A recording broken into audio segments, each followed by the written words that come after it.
But getting back to the whole the multi-billion-dollar lawsuit Mexico has against gun manufacturers, Smith and Wesson, Glock, Beretta, Barrett, Sturm, and Ruger. You have gun manufacturers being held liable for things that happen at the hands of criminals. So why aren't car manufacturers being held liable for car accident? Or why aren't manufacturers of baseball bats being held liable for, deaths involving baseball bats?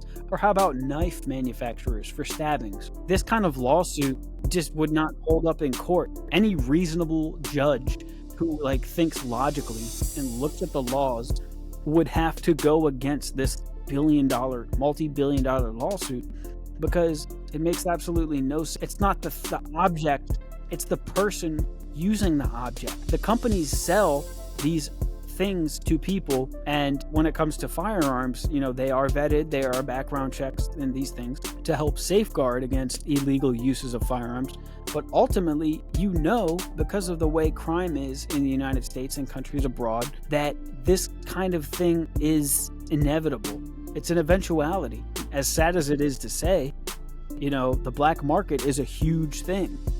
And you have people who are criminals getting their hands on these things. That does not ultimately mean that the manufacturer of the item should be held liable. Go after the criminal. If you're so concerned with the crime happening in Mexico, go after the criminals in the cartel in Mexico. Don't go after the United States and the manufacturers of guns in the United States.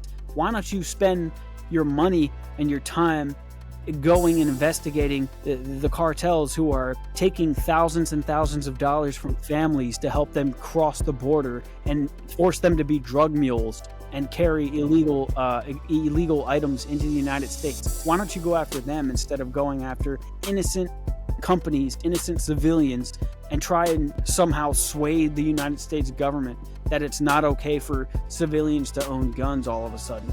You know what I mean? What kind of nonsense is that?